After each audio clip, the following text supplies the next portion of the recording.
Très bien. Ce soir, on va faire un peu de différent. Ce qu'on a à faire, c'est 8A, 1 et 2, plus un tout petit peu de 8B. De 8B1, je veux dire. So we're doing 8A, 1 and 2, principally, and then we're going to start on 8B1 a little bit. Now, for next week, because we're going to keep going a little bit more with the imparfait passé composé next week, just so that you can hit it again before the final. We're going to look at 8B1 again next week, and we'll be doing 8B2, which is 2 new verbs. So you need to do the vocab for 8B on your own. I did set up some homework with it so that you've got that to practice it with, and but we won't be covering it in class per se. So be sure and look it over and ask me if you have any questions and all that stuff about the vocab. Voilà. Alors ce soir, puisqu'on va faire une sorte de comparaison entre imparfait et passé composé, pas seulement la comparaison, mais on va commencer à les employer ensemble pour raconter des choses dans le passé. Voilà. So now that you've done imparfait and passé composé, you're ready to use them. And in the past, you've used passé composé when we were doing it, and we didn't say anything about the fact that you can't really use it all the time. So tonight, you're going to learn more about when you would use which one, because virtually all the time when you're talking about something in the past, you're going to be using those two tenses in tandem to best explain what has happened in your story or whatever you're trying to tell someone. So first we're going to do a little bit of very quick review on formation of passé composé, avoir and être, and imparfait. So we're going to go on texts and review those. So passé composé avec avoir, we know we're using avoir and we're conjugating it for each of our subjects, and then we're going on with our past participle. And for the standard verbs, ers, irs, res, you have a standard past participle form. Then you have a lot of irregulars. Now these are going to have a couple irregulars that we didn't have in the book. Don't let that throw you. You can either go ahead and grab them or just stick with the list in the book and you're fine. But we are going to go ahead and do the exercise here. So, voilà. J'ai parlé, par exemple, nous avons parlé, etc. Don't forget that if I'm making it negative, I'm focusing just on the conjugated verb. I'm going to put it around the conjugated verb, which is now avoir. If I'm making inversion, again, I'm focusing on the conjugated verb. I'm inverting it and the subject. Avons-nous perdu, je veux dire, avez-vous perdu quelque chose, etc. And if I have a direct object in my sentence somewhere in front of my passé composé with avoir, I'm going to make agreement with it. I probably said when we were looking at this before that that's not essential for communication. You're only going to know that's there some of the time. And if you don't even put it on when you're talking to someone, it will virtually never block communication. So it is something you need to worry about in the compos, and there's sure to be one or two in the activities on the final for this stuff where you need to remember to do your past participle, your direct object agreement. But don't let it get in the way of learning when to use passé composé or learning how to do the formation in general. It's a minor part of this stuff. Now that being said, you could have, those of you going on to major or minor, yes, you're going to need to know it pretty well pretty soon. But for our purposes, I would rather you knew the formation really, really, really well and didn't even know that rule than to try to learn the rule and only learn the formation halfway also. So, voilà. Alors, WebSam still will grade you on that, of course. So, here we go. Let's just do a few to get back in the swing of things with passé composé avec avoir. Vous avez Fiona, vous allez utiliser le verbe boire. Alors, Fiona, Cory, est-ce que tu... So think about avoir for tu. A, past participle for boire. Bu, de l'insecticide. C'est dégueu, hein? Alors, j'espère que non quand même. And again, if you need to pause the video to quiz yourself or to look up your past participle or whatever, then please go ahead and do that. We're going to go through these at a pretty quick clip. Numéro 2, texte je. Alors, avoir pour je, n'est-ce pas? Et puis, participe passé pour écrire. Écrit de nouveaux poèmes, n'est-ce pas? Tex et Édouard. Avoir pour Tex et Édouard. Puis standard, verbe du premier groupe. N'est-ce pas? Très bien. Tex et ami. Même forme d'avoir. N'est-ce pas? Et puis, un peu la même chose aussi pour le participe passé. N'est-ce pas? Très bien. Tammy. N'est-ce pas? Préparer. Beaucoup de crêpes pour la fête. Moi, j'ai préparé des crêpes ce week-end. Le week-end passé, on a mangé des crêpes, nous. Alors, c'était super bon. Tex a rendu visite à Popo. Tammy et Bette ont fait du shopping hier. D'accord? Et puis voilà, c'est ça que j'attendais. Pardon. Qui est avec vous. Pardon, je parle encore. Alors, Cory et Jobob, est-ce que vous avez... Ouh, j'ai pas sauté de ligne. Voilà. Avez vu mes devoirs dans le frigo. C'est pas logique, hein? Mais voilà. Alors, très bien. On en a eu un de chaque. On n'a pas vu nous. Nous avons, n'est-ce pas? Très bien. Voilà. Pardon. J'ai quelque chose dans la gorge maintenant. Alors, if any of that threw you at all, stop and try to identify what was throwing you the most. Was it the fact that you need to go back and look at avoir? Was it the fact that you need to go back and look at how to create your past participles? Or what? Okay, so if you need to go way back to the beginning, then do that. Go ahead and look at avoir on its own for a little while, and even do an exercise or two to refresh your memory and get that back in your head. Then move on to doing it for passé composé. Okay, so focus on one thing at a time. If you feel pretty good about avoir, but you had a hard time with the past participles, then start with the past participles, of course. Voilà. And be sure, just like I always say, the best way to clinch this stuff is to make your own sentences. So you're going to be practicing it, of course, in WebSam and everything.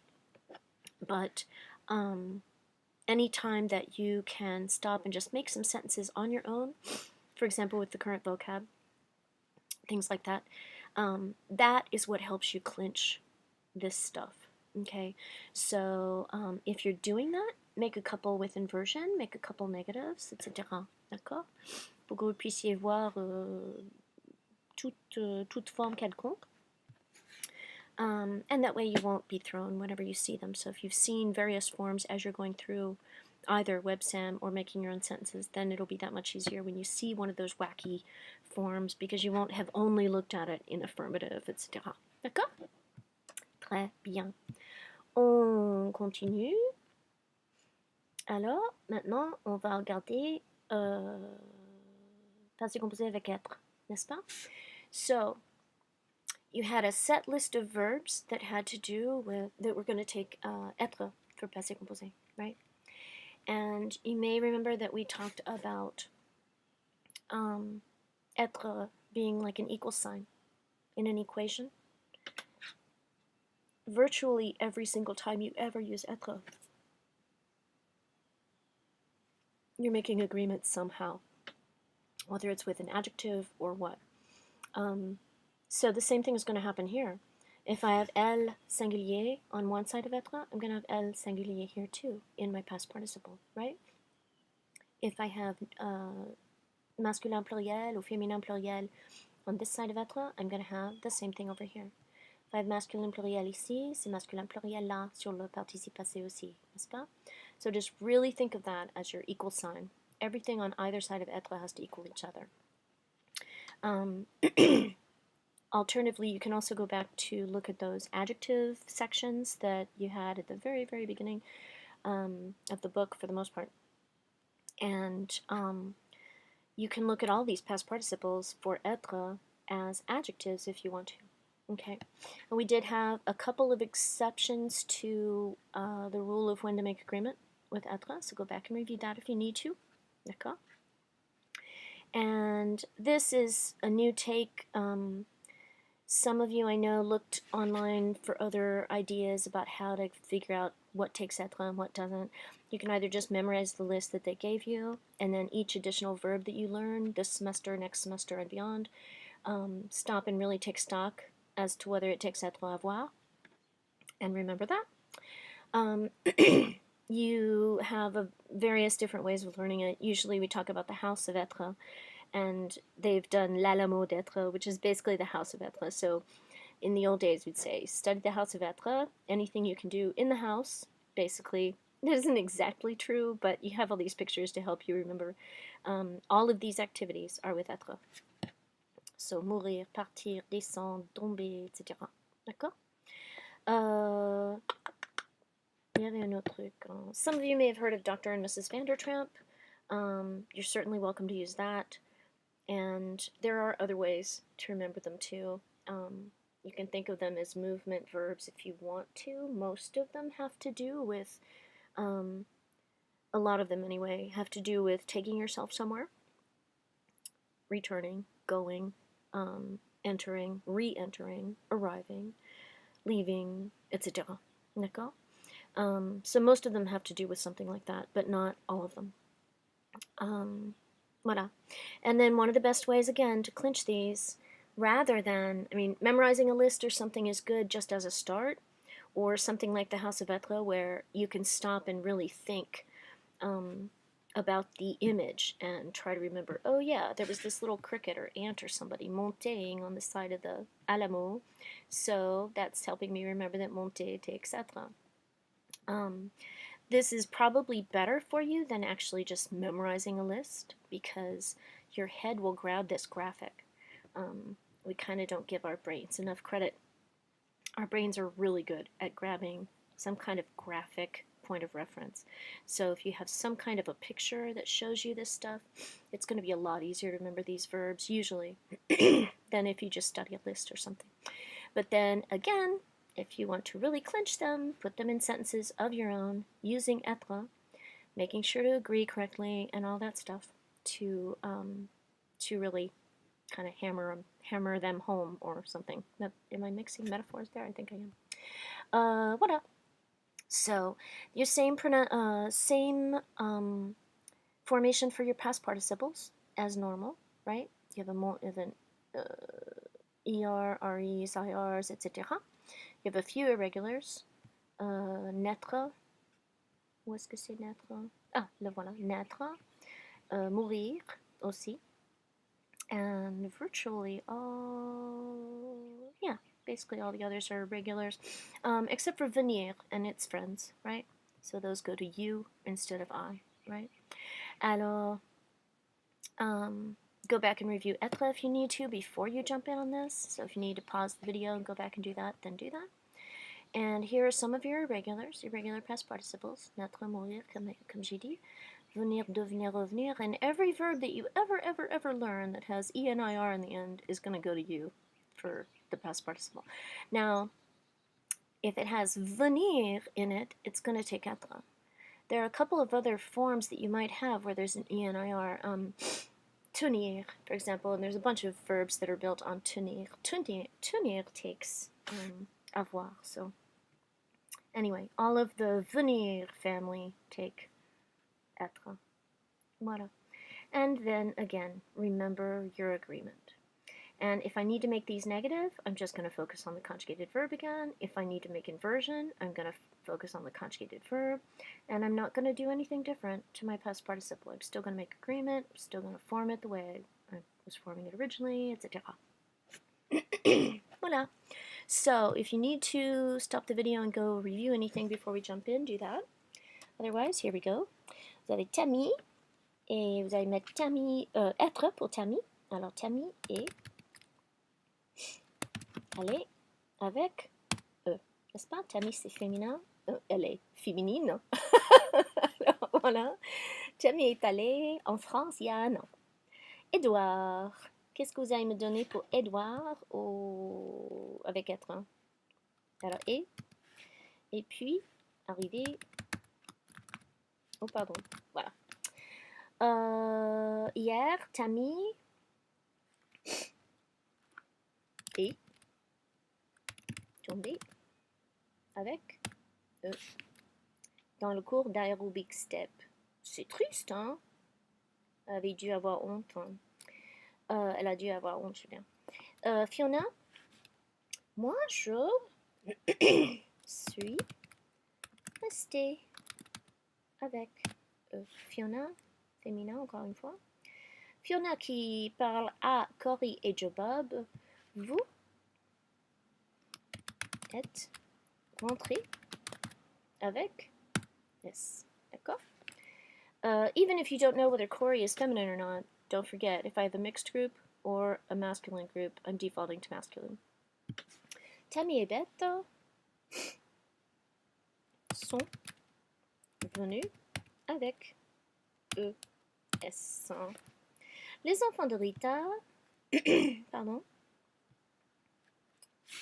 alors, sont nés avec en mai. Tammy, Tex, pourquoi est-ce que tu es parti avec sans rien, n'est-ce pas? Tex c'est masculin, alors voilà. Tex, mes parents. Oh, c'est triste. Oh oui, ben, c'est parce qu'il est tatou, alors. Ils sont morts sur l'autoroute, n'est-ce pas? Je ne sais pas si vous connaissez Tex assez à ce point pour savoir que tout le monde ici chez Tex, ce sont de petits animaux, n'est-ce pas? Alors Tex, il est tatou. He's an armadillo, oui. So it's not that unusual for his parents to have died on the highway. It's just a little morbid. Alors, voilà. Alors, Tex, je suis sorti avec sans rien. Oh, and I didn't quiz you about the S here. Mort avec S, n'est-ce pas? Une fois avec une fille qui s'appelle Marianne. Très bien. Voilà. Alors, c'est bon. Maintenant, on va regarder imparfait. On va réviser un tout petit peu la formation. Et voilà. So, as we said last week, imparfait is probably one of your kindest tenses because it's so consistent. You only have être as an irregular stem, right? And all of your endings are the same no matter what. How often am I allowed to say that and actually be speaking the truth to you? Almost never. So take advantage of that.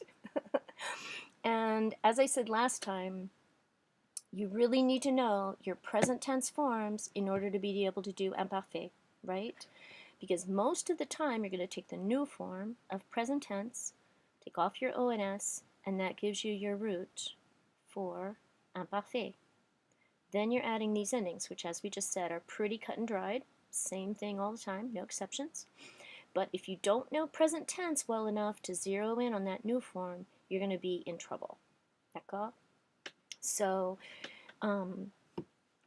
if you are one of those people, you need to stop as soon as we get done with this activity. Go back and review present tense. Look at the module from last week where I listed all those lessons that you could go back and review all the verbs in those lessons. Go back and just look over everything And you may need to do that a bunch. If you need to do that before you look at the rest of the video, cool. If you need to do it, you know, every few minutes when you're on the websam, that's absolutely fine. It'll stick more every time, but you've got to give yourself a chance to know those and remind yourself of those, because you are going to be in serious trouble in a little while if you don't know how to form these. The uses of imparfait and passé composé can be fairly sticky at times, and you want to be using as much brain power towards choosing between the two tenses rather than trying to remember what your present tense form of, je sais pas, rendre is, or whatever. So really go and review those and do yourself a favor and try to learn them as well as you can. Keep refreshing your memory. Make sentences, of course. You can look back in the WebSam. You should be able to access all of those WebSam lessons, so you can go back and just do a couple activities. You could also go in text and do a couple of activities to review a verb real quick and get it back in your head. I don't want to. So now we have your formation. We talked about that. We talked about the endings. And other than that, there's not too much to worry about since I only have one word. For imparfait, there's not too big a question if I'm making it if I'm making it negative. Obviously, I'm going to put it around the whole verb. If I have a reflexive, I'm going to put it in front of the conjugated verb, like we did before. You guys won't really be getting into reflexives until 201, but those of you who maybe have already seen it, and this is not going to be on the test, don't worry, but I just wanted to mention it rather than just bypassing it. So, voilà. Alors, on va, and some of these, as I said, might be verbs that you don't know yet. Don't worry. Just skip over them on your own. We're going to go ahead and do most of them because I think maybe mettre is the only one we haven't had. So just disregard any that we haven't had and seem and look confusing or something to you. And when you're doing your own work on one of these sites, don't forget, just skip over that stuff. It doesn't mean that your French is terrible or anything. It just happens to mean that they're using different vocab than we've already had. So that's totally fine. Alors, texte est ami. Look at your verb. Think about what it's going to be for nous in present tense. So, mettons, right? Taking off my ONS, and there's my root. Texte est ami. What's my ending for texte est ami? AIENT. Mettez la table quand Popo a téléphoné. And some of these are going to go ahead and give you some hints about how to use the two verb tenses together. Look at this one already. Texte est ami, mettez la table quand Popo a téléphoné. What tense is Popo doing his thing in? Passé composé. So this is one of the main ways that we're going to use imparfait and passé composé, is when I have an ongoing action that gets cut or interrupted, or simply something else happens at the same time. And that activity is going to be in passé composé most of the time. D'accord? The vast majority of the time. You could have 2 or 3 ongoing activities going at the same time, of course. But most of the time when you're telling a story, you're giving background. So Tex and Tammy being in the process of setting the table is my background for when Papa telephones. D'accord? So we do the same exact thing in English. We'd say, oh, I was petting the cat when the phone rang, right? So same deal. Tammy, qu'est-ce que vous allez me donner pour étudier avec nous au présent? So think about étudier for nous. Étudions, n'est-ce pas? Take off my ONS. Tammy étudiait la chimie avant la soirée. D'accord? Now this one's a little weird to me. We would have to have context to know why this would be in imparfait. It's a little funny, but don't worry about it at the moment. Je bob. Je. Alors, standard ER for nous. Ramassons. Je retire mon ONS. Ramasser des noix quand il a commencé à pleuvoir. C'est l'usage classique, encore une fois, the most kind of, excuse me, I'm having my yawns tonight. I didn't yawn last week, I don't think, or maybe it was the week before. Anyway, once again, you have the classic usage for the imparfait passé composé, the imparfait setting the scene for when it starts to rain. What were you doing when it started to rain? I was gathering nuts. D'accord? Fiona, standard ER with nous, right? Take off my ONS, je supprime l'ONS. J'écoutais la musique française quand Joe Bob est arrivé. Alors c'est la même chose, hein? Vous avez une action ici qui continue, continue, continue, continue, et puis l'arrivée de Joe Bob qui coupe la première action, n'est-ce pas? Alors Fiona est bête. What are you going to do with Fiona and with finir in nous au présent, n'est-ce pas? Je retire, je supprime le ONS, et puis j'ai mon radical là, there's my root. Nous finissions nos devoirs quand le cours a commencé. D'accord? Même chose. Vous avez le fond, n'est-ce pas? Le background here, background activity. What was happening or what were you guys doing when class started? We were finishing our homework. Cory, tu. Alors, boire is an irregular, and I frankly cannot remember when we see boire, so I'll go ahead and give it to you. C'est buvons. D'accord. There's my root then, and that's going to stay the same all the way through. Tu buvais de l'insecticide toute la soirée. Il y a Cory qui boit beaucoup d'insecticides. Hein. Il en boit tout le temps. Alors, Joe, Bob et Cory, vous, any that we haven't had. Oh, here's one of your irregular IRs, right? And again, I can't remember if we've seen these yet, or if you don't see them till 2001. I can't remember off the top of my head, but we'll go ahead and do this one. So this one is one of your irregular IRs. It's not going to act like finir, right? So, servons is my present tense. Je supprime le ONS. Edouard servait le repas quand le client a commandé du ketchup. D'accord? Et puis, faisons numéro 12 aussi, puisque c'est faire. Hein? Alors, Tammy est bête. What's new for faire? Faisons. D'accord? Faisons, faisons, faisons. On va supprimer l'ONS.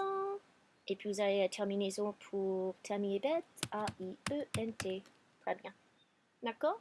So, if any of those threw you, kind of do the same thing as I said with the passé composé. Stop and really try to take stock of what is blocking you the most. Is it that you don't know your new forms well enough?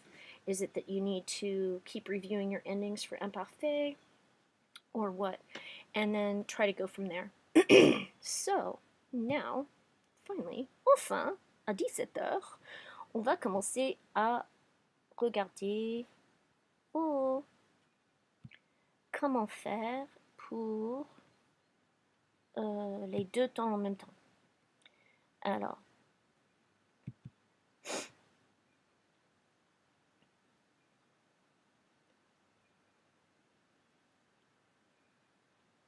ça va prendre du temps pour que ça s'ouvre. Voilà.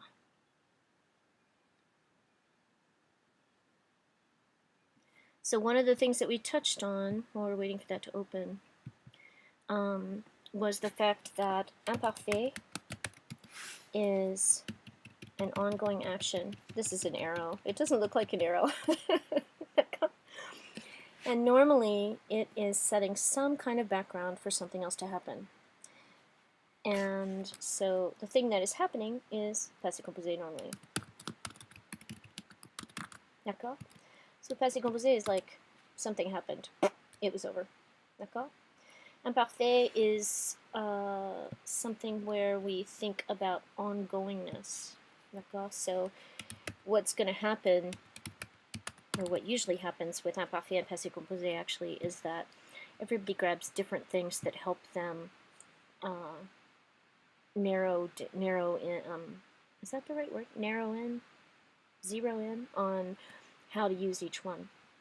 One idea to think about is ongoingness. This really helped me when I was in undergrad. One of the professors said this, it was like, oh, okay, that's good.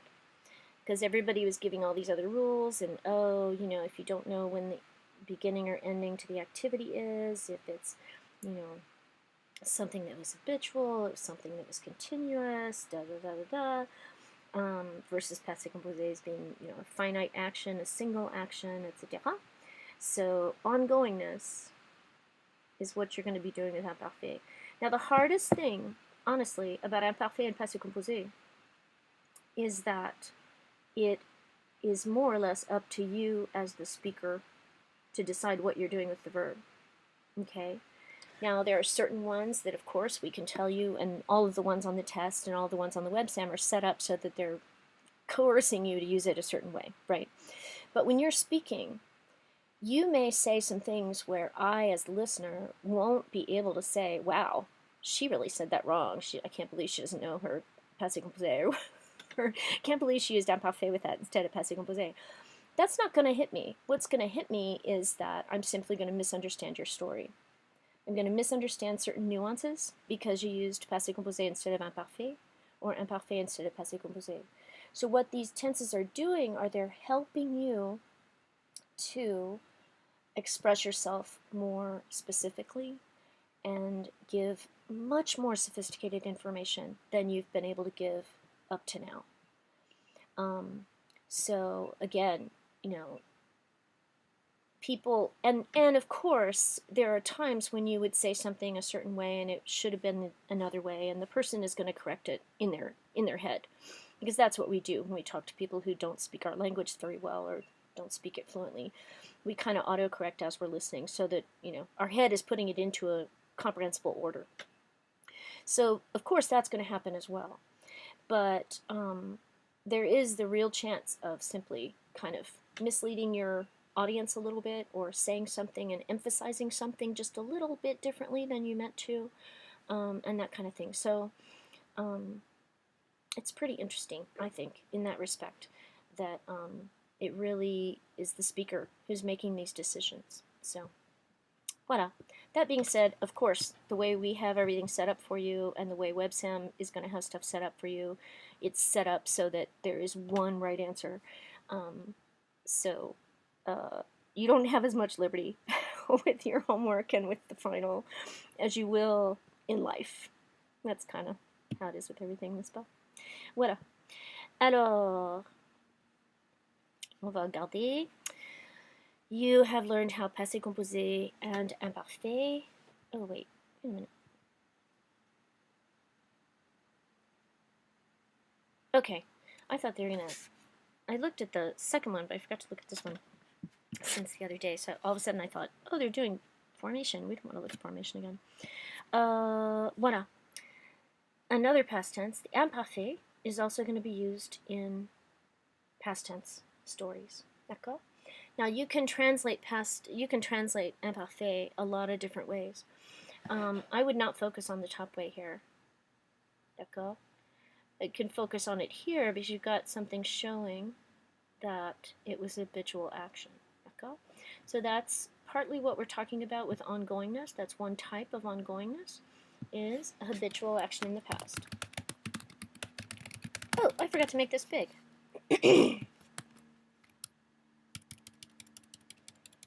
Voilà.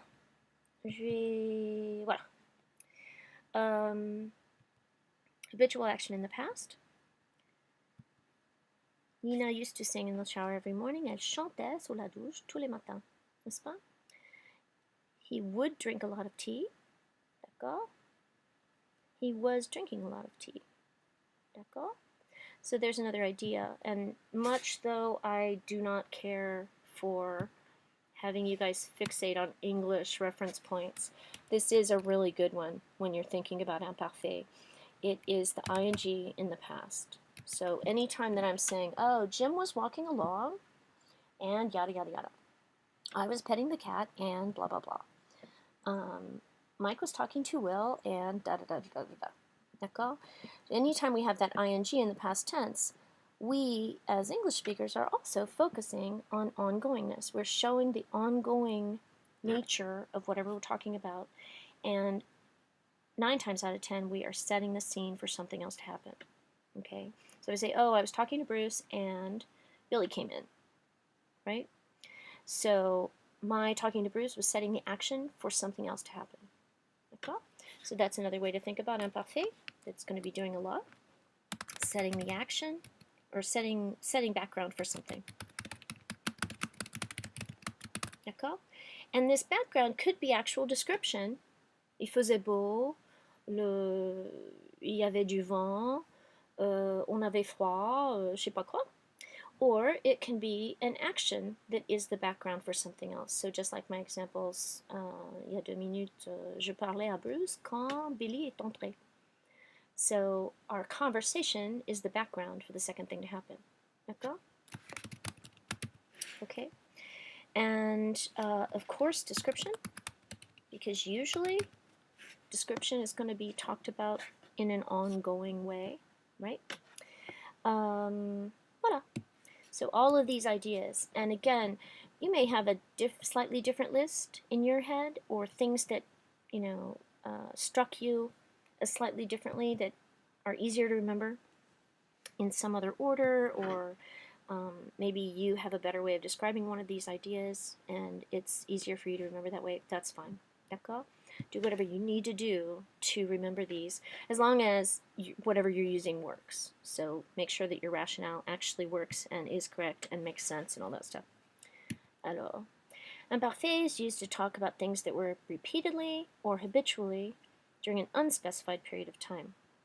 So I don't usually know the starting point or the ending point of things that are in imparfait. D'accord? If I do have a finite amount of time, even if it was something that took a while to happen, I'm going to use a passé composé. Because now all of a sudden it's not setting the scene anymore, it's just a single action. D'accord? So we'll see some examples like that. There they're talking about, we didn't talk about the GERs and CERs, but here's the cool thing, is that if you know your rules for when you need the G and when you need the CD, or when you need the E and when you need the CD, then this shouldn't throw you at all when you get to the IONSs and IEZs. D'accord? Voilà. Oh, I forgot to do étudier. Oh, we didn't do IONS, we did je sais pas quoi, n'est-ce pas? Voilà. Alors, imparfait, used for description, often with être, which is irregular. Note the imperfect forms of these expressions. These are going to be in imparfait a lot of the time. Il y a is very, very often in imparfait. Of course, pleuvoir, weather expressions are going to be in imparfait a lot, because usually you're talking about the description. And I would say that il faut, when you put il faut in past tense, that you probably put it in imparfait more often than in passé composé. Voilà. Alors l'autre, on va continuer. On va regarder d'abord.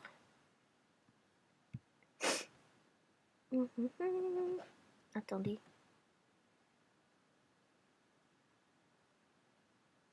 Voilà.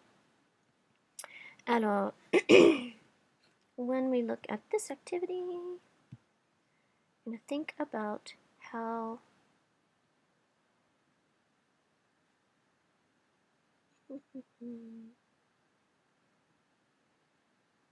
come these verbs are going into imparfait.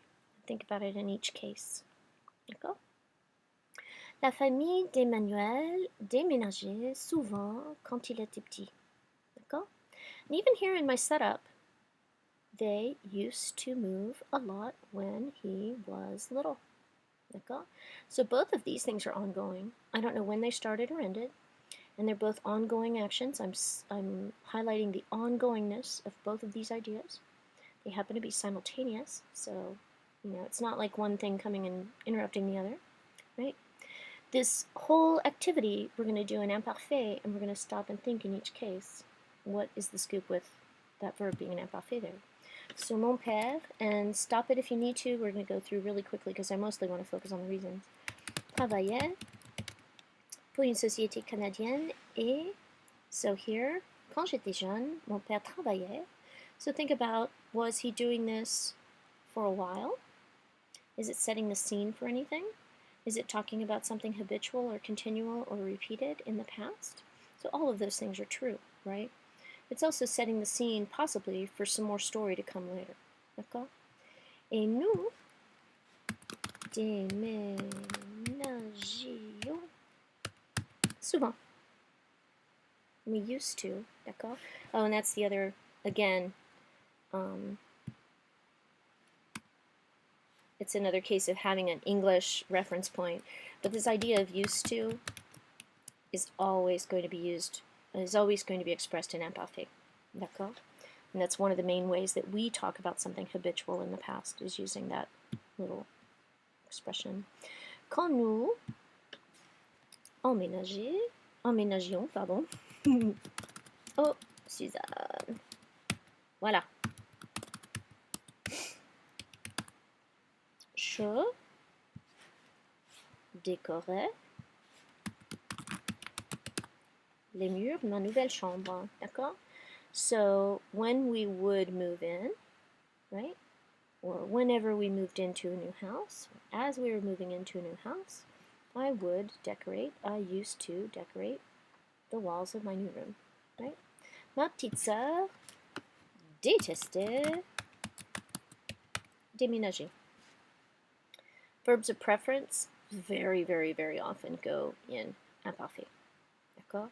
So if you think about it, most of the time you're not going to have a beginning or ending point to liking something or disliking it.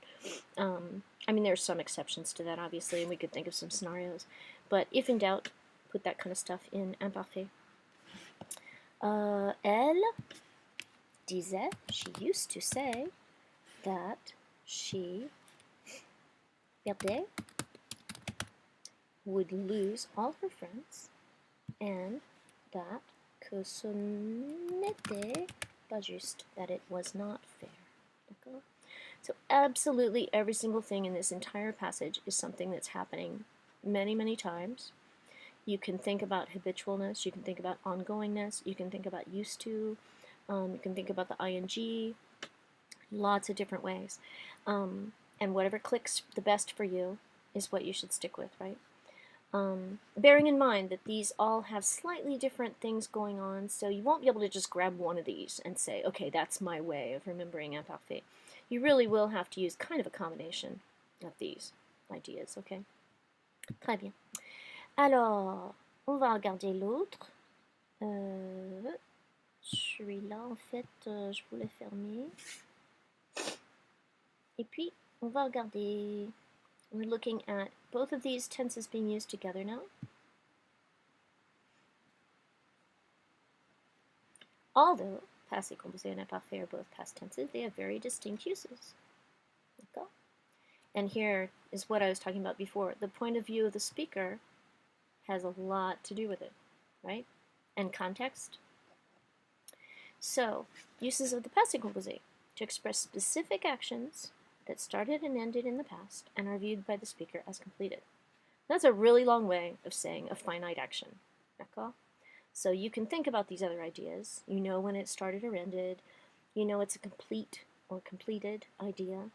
I'm going to put finite, completed, single action, or finite and completed idea.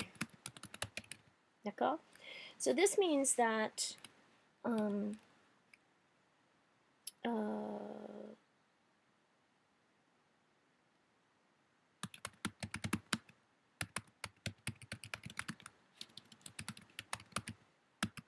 d'accord?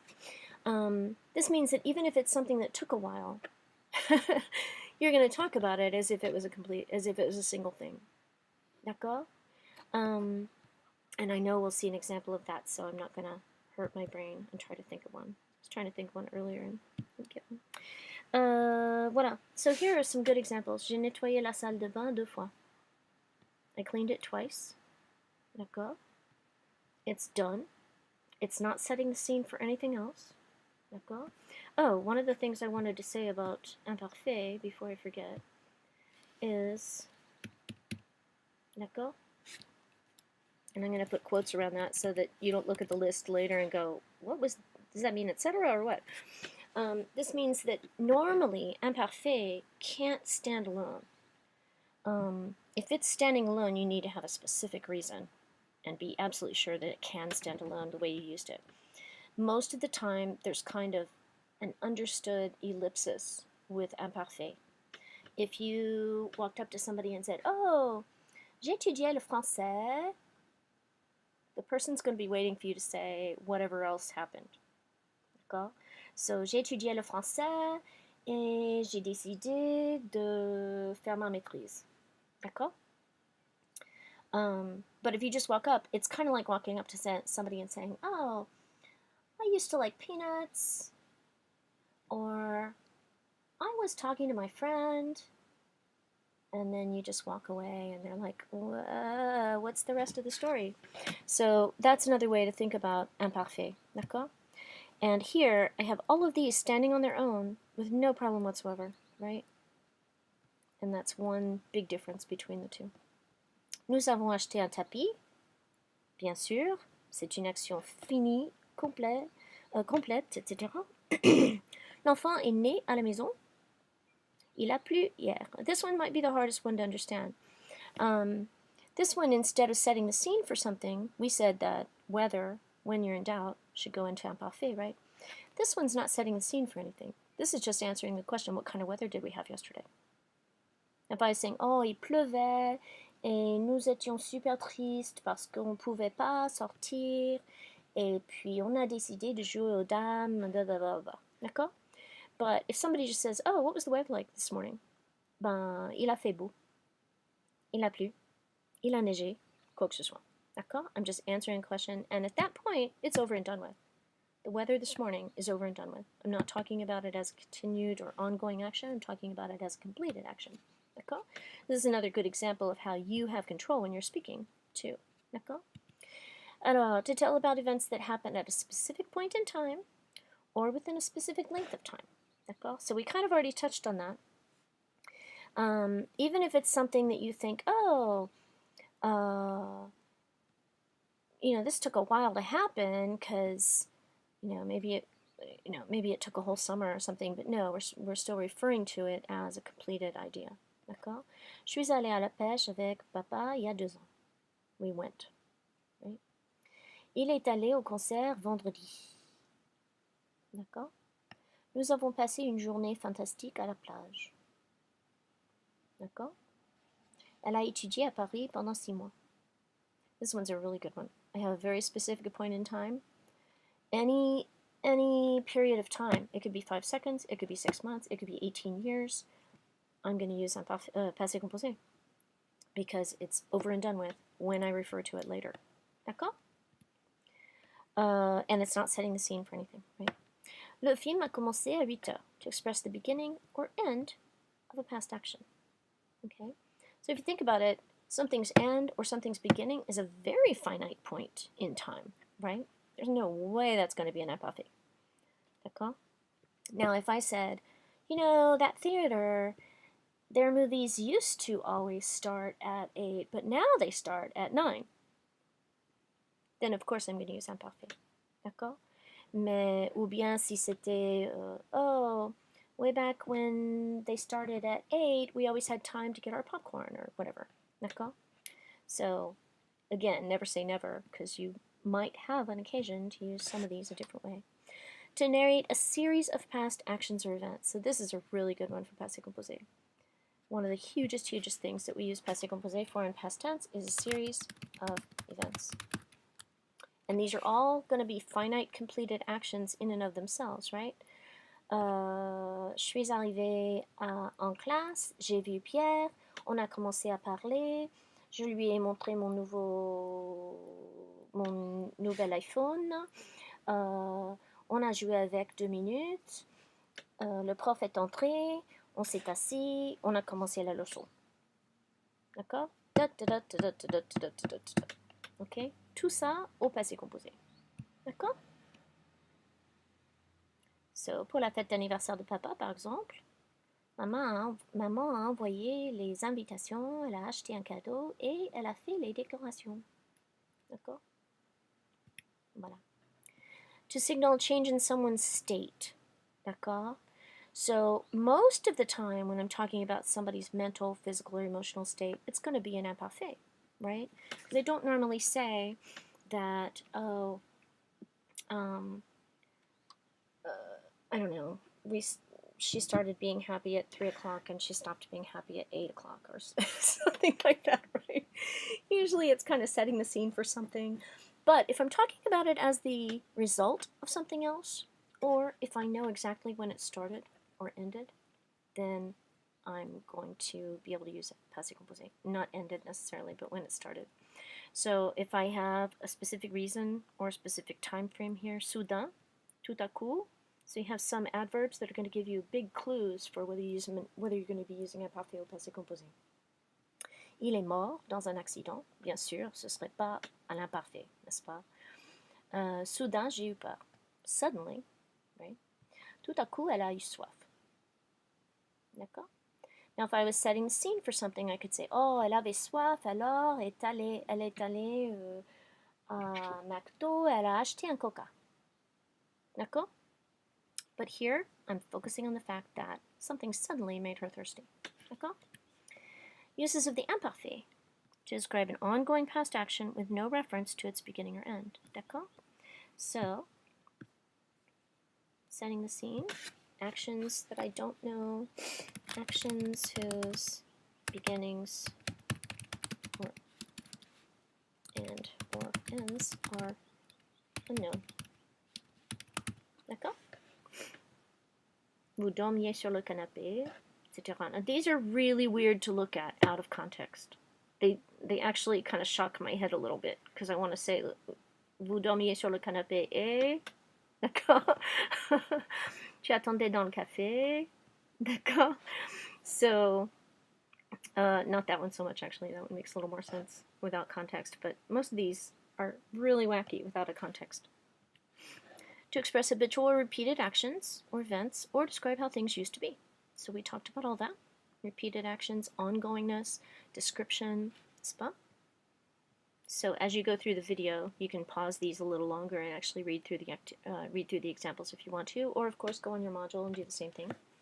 To describe an ongoing mental, physical, or emotional state or condition. So this is the antithesis to what we just looked at a second ago.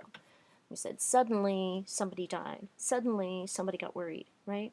But here you're seeing these as the more normal use. Most of the time when you talk about something like this, there's not going to be a specific end or beginning point. Most of the time it's going to fit into kind of a description category, right?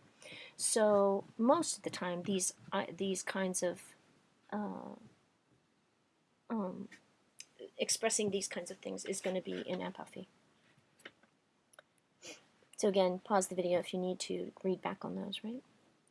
Alors, on va regarder l'exercice pour celui-là aussi. So there's your huge list of all your different things, and of course, it's pretty much pared down to what you need. Oops. Here on our little post-it, right?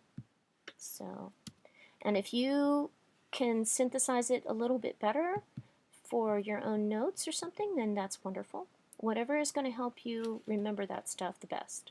And again, make sure though that whatever rationale you use in your notes or in your head or wherever is correct, is not leading you astray, and is logical and all that stuff. D'accord? Alors,